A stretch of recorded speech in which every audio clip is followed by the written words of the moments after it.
ನೋಡಿ, ಕರ್ನಾಟಕ ಹಾಗೂ ತಮಿಳುನಾಡು ನಡುವೆ ಈ ಕಾವೇರಿ ಜಟಾಪಟಿ ಜೋರಾಗಿದೆ. ನೆರೆಯ ರಾಜ್ಯಕ್ಕೆ ನೀರು ಹರಿಸಬೇಕೆಂಬ CWMA ಆದೇಶ ರಾಜ್ಯಕ್ಕೆ ಒಂಥರ ಈ ಬರಸಿಡಲು ಪಡೆದಂತಾಗೋಗ್ಬಿಟ್ಟಿದೆ. ತಮಿಳುನಾಡಿಗೆ ಕಾವೇರಿ ಹರಿಸುವ ಆದೇಶದ ವಿರುದ್ಧ ಕರ್ನಾಟಕ ಸರ್ಕಾರ ಸುಪ್ರೀಂ ಕೋರ್ಟ್ ಮೆಟ್ಟಿಲೇರುತ್ತಾ? ಇಂದು ನಡೆಯುವಂತ ಸರ್ವಪಕ್ಷಗಳ ಸಭೆಯತ್ತ ಸಾಕಷ್ಟು ಕುತೂಹಲ ಆ ದೃಷ್ಟಿ ನಟ್ಟಿದೆ, ಏನಾಗಬಹುದು ಅಂತ ಹೇಳಿ. ಅದಕ್ಕೆ ಸಂಬಂಧಪಟ್ಟಂತ ಒಂದು ಸ್ಟೋರಿ ಇದೆ, ನೋಡ್ಕೊಂಬರೋಣ.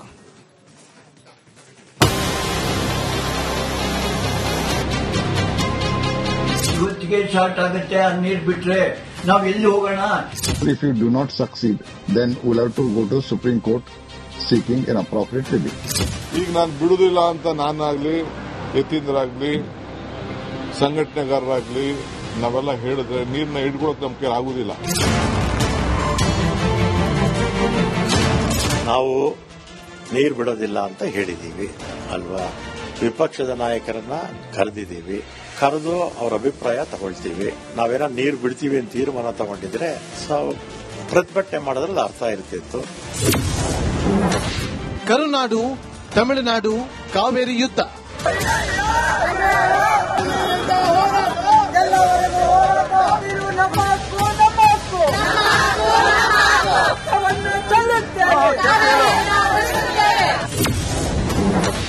ಮಳೆ ಆರ್ಭಟ, ಡ್ಯಾಂ ತುಂಬಿದ್ದು ಶಾಪನ. ಕರುನಾಡಿನಲ್ಲಿ ಮುಂಗಾರು ಕಣ್ಣಾ ಮುಚ್ಚಾಲೆ ಆಟ. ಆಗೊಮ್ಮೆ ಈಗೊಮ್ಮೆ ಮಳೆರಾಯನ ಆರ್ಭಟ. ಅರ್ಧಂಬರ್ಧ ತುಂಬಿರುವ ಜಲಾಶಯಗಳು. ಕಟು ವಾಸ್ತವದಲ್ಲಿ ರಾಜ್ಯದಲ್ಲಿ ಭೀಕರ ಬರ ತಾಂಡವ.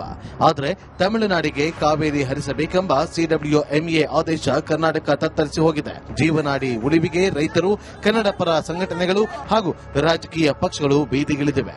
ಕಾವೇರಿಯನ್ನೇ ಯಾವುದೇ ಕಾರಣಕ್ಕೂ ಕೂಡ ನಾವು ಬಿಟ್ಟುಕೊಡೋದಿಲ್ಲ ಅಂತ ಹೇಳಿ ಸಂಘಟನೆಗಳು ಮತ್ತೆ ರೈತರು ಕೂಡ, ರೈತಪರ ಸಂಘಟನೆಗಳಾಗಿರಬಹುದು, ರೈತರು ಕೂಡ ಈ ಒಂದು ಹೋರಾಟದಲ್ಲಿ ಭಾಗಿಯಾಗಿದ್ದಾರೆ.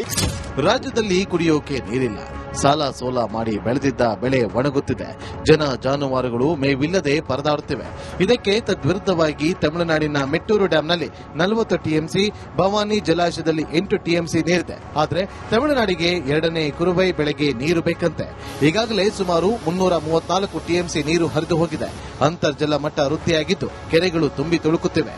ಅಷ್ಟಕ್ಕೂ ತಮಿಳುನಾಡಿನಲ್ಲಿ ನೀರಿದೆ ಅನ್ನುವಂತಹ ಒಂದು ವಾದಗಳು ಕೂಡ ಈಗ ಕೇಳಿ ಬರ್ತಾ ಇರುವಂತದ್ದು. ಯಾಕಂದ್ರೆ ಈ ಹಿಂದೆ ಕೂಡ ಸುಪ್ರೀಂ ಕೋರ್ಟ್ನಲ್ಲಿ ಕೆಲವೊಂದು ಅಂಶಗಳನ್ನು ಇಟ್ಟುಕೊಂಡು ವಾದ ಮಾಡಿರುವಂತಹ ಹಿರಿಯ ವಕೀಲ ಹಾಗೂ ಕಾನೂನು ತಜ್ಞರು ಕೂಡ ಇದೇ ಒಂದು ಅಭಿಪ್ರಾಯವನ್ನ ವ್ಯಕ್ತಪಡಿಸಿದ್ದಾರೆ. ತಮಿಳುನಾಡಿಗೆ ದಿನಂಪ್ರತಿ 3,500 ಕ್ಯೂಸೆಕ್ನಂತೆ ಒಟ್ಟು 15 ದಿನಕ್ಕೆ 4.5 TMC ನೀರು ಹರಿಸುವಂತೆ CWMA ಶಿಫಾರಸು ಮಾಡಿದೆ. ಈ ಆದೇಶದ ಹಿಂದೆ ಕೊಟ್ಟಿದ್ದಂತಹ ಸುಪ್ರೀಂ ಕೋರ್ಟ್ ಆದೇಶದ ಸ್ಪಷ್ಟ ಉಲ್ಲಂಘನೆ ಆಗಿದೆ ಅಂತ ನೀರಾವರಿ ತಜ್ಞರು ಅಭಿಪ್ರಾಯ ವ್ಯಕ್ತಪಡಿಸಿದರು. ಸೌತ್ ವೆಸ್ಟ್ ಮಾನ್ಸೂನ್ ನಲ್ಲಿ ನಮ್ಮ 4 ರಿಸರ್ವರ್ಗೆ ವರ್ಷಕ್ಕೆ ಬೇಕಾದಷ್ಟು ನೀರೆಲ್ಲ ಹಿಡಿದಿಟ್ಕೋಬೇಕು ಅಂತ ಹೇಳಿದ್ದಾರೆ. ಸೊ ಈಗ CWMA ಕೊಟ್ಟ ಆದೇಶ CWDK ಆದೇಶಕ್ಕೆ ವಿರುದ್ಧ ಆಗುತ್ತೆ. ಕುಡಿಯೋ ನೀರಿಗೆ ಆದೇಶ ಸುಪ್ರೀಂ ಕೋರ್ಟ್ ಕೊಟ್ಟಿದ್ದು, ಸುಪ್ರೀಂ ಕೋರ್ಟ್ ಆದೇಶ ವಿರುದ್ಧ ಆಗುತ್ತೆ. ಅವೆರಡರ ಮೇಲೂ ಕಂಟೆಂಪ್ಟ್ ಹಾಕಬೇಕಾಗುತ್ತೆ ನಮ್ಮ ಸರ್ಕಾರ. ಮತ್ತು CWMA, CWRC ಇವೆರಡು ಬಹಳ ಪಾರ್ಶಿಯಲ್ ಕೆಲಸ ಮಾಡ್ತಾ ಇದೆ. ಈ ಕರ್ನಾಟಕದಿಂದ ನೀರು ಬಿಡೋದ್ರಿಂದ ಬೆಳೆಗೆ ನಾವು ಏನು ನೀರು ಕೊಡೋಕ್ಕೂ ಆಗ್ತಾ ಇಲ್ಲ.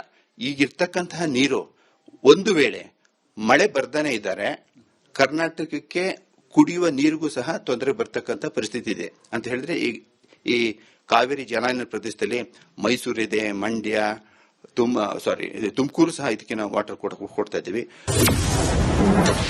ಕಾವೇರಿ ನೀರು ಹರಿಸುವ ಸುಳಿವು ಕೊಟ್ರ ಸಿಎಂ. ರಾಜ್ಯದಲ್ಲಿ ಕುಡಿಯುವ ನೀರಿಗೂ ಹಾಹಾಕಾರ ಶುರುವಾಗಿದೆ. ಮೈಸೂರು, ಮಂಡ್ಯ ಭಾಗದ ರೈತರು ಸಾಲದ ಹೊರೆಯಲ್ಲಿ ಸಿಲುಕಿ ಪರದಾಡ್ತಿದ್ದಾರೆ. ಮೈಸೂರಲ್ಲಿ ಮಾತನಾಡಿದ ಸಿಎಂ ನೀರು ಬಿಡುವ ಸುಳಿವು ನೀಡಿದ್ದಾರೆ. ಈಗ ನಾನು ಬಿಡುದಿಲ್ಲ ಅಂತ ನಾನಾಗ್ಲಿ, ಯತೀಂದ್ರಾಗ್ಲಿ, ಸಂಘಟನೆಗಾರರಾಗ್ಲಿ ನಾವೆಲ್ಲ ಹೇಳಿದ್ರೆ ನೀರನ್ನ ಹಿಡ್ಕೊಳಕ್ ನಮ್ ಕೈ ಆಗುದಿಲ್ಲ. ಡ್ಯಾಮು ತುಂಬ್ತಾ ಇದೆ ಅಂತ ಹೇಳಿ ನನಗೆ ವರದಿ ಬಂದಿದೆ. ಇಡ್ಲಿಕ್ಕೆ ಸಾಧ್ಯನೇ? ಹೋರಾಟಗಾರರು ಹೋಗಲ್ ಮಲಗ್ಲಿಕ್ಕೆ ಸಾಧ್ಯನೇ? ಹಾಗಂತ ನೀರು ಬಿಡುದಿಲ್ಲ ಅಂತ ಹೇಳಿ ದಯವಿಟ್ಟು ಹೋರಾಟಗಾರರು ಯಾರು ಹೋಗಬಾರ್ದು. ಅಲ್ಲಿ ನಾವು ನೀರು ಬಿಡೋದಿಲ್ಲ ಅಂತ ಹೇಳಿದೀವಿ ಅಲ್ವಾ? ವಿಪಕ್ಷದ ನಾಯಕರನ್ನ ಕರೆದಿದ್ದೀವಿ, ಕರೆದು ಅವರ ಅಭಿಪ್ರಾಯ ತಗೊಳ್ತೀವಿ. ನಾವೇನೋ ನೀರು ಬಿಡ್ತೀವಿ ಅಂತ ತೀರ್ಮಾನ ತಗೊಂಡಿದ್ರೆ ಪ್ರತಿಭಟನೆ ಮಾಡೋದ್ರಲ್ಲಿ ಅರ್ಥ ಇರ್ತಿತ್ತು. ನಾವೇನು ಆ ತರ ತೀರ್ಮಾನ ತಗೊಂಡಿಲ್ವಲ್ಲ, ನೀರು ಬಿಡೋದಿಲ್ಲ ಅಂತಾನೆ ಹೇಳಿದೀವಿ. ಆಮೇಲೆ ವಿಪಕ್ಷ ನಾಯಕರೆಲ್ಲ ಬರಲಿ, ಕೂತು ತೀರ್ಮಾನ ಮಾಡಿ ಯಾವ ರೀತಿ ಹೆಜ್ಜೆ ಇಡಬೇಕು ಅನ್ನೋದನ್ನ ಆಮೇಲೆ ತೀರ್ಮಾನ ಮಾಡೋಣ. ಇಂದು ಸಿಎಂ ನೇತೃತ್ವದಲ್ಲಿ ಸರ್ವ ಪಕ್ಷಗಳ ಸಭೆ. ಸರ್ಕಾರ ತಮಿಳುನಾಡಿಗೆ ನೀರು ಹರಿಸದಂತೆ ವಿಪಕ್ಷಗಳು, ರೈತರು, ಕನ್ನಡ ಪರ ಸಂಘಟನೆಗಳು ಹೋರಾಟಕ್ಕಿಳಿದಿವೆ. ಕರ್ನಾಟಕ ಬಂದ್ಗೆ ಕರೆ ಕೊಟ್ಟಿರೋದು ಸರ್ಕಾರ ಇಕ್ಕಟ್ಟಿಗೆ ಸಿಲುಕಿದೆ. ಇಂದು ಗೃಹ ಕಚೇರಿ ಕೃಷ್ಣಾದಲ್ಲಿ ಸಿಎಂ ಡಿಕೆಶಿ ಸರ್ವ ಪಕ್ಷಗಳ ಸಭೆ ನಡೆಸಲಿದ್ದಾರೆ. ಕರ್ನಾಟಕ ಸುಪ್ರೀಂ ಕೋರ್ಟ್ ಮೆಟ್ಟಿಲೇರುತ್ತಾ ರಾಜ್ಯದಲ್ಲಿ ಸುರಿಯುತ್ತಿರುವ ಮಳೆ ವರನ ಶಾಪನ ಅನ್ನೋದೇ ಸದ್ಯದ ಕುತೂಹಲ.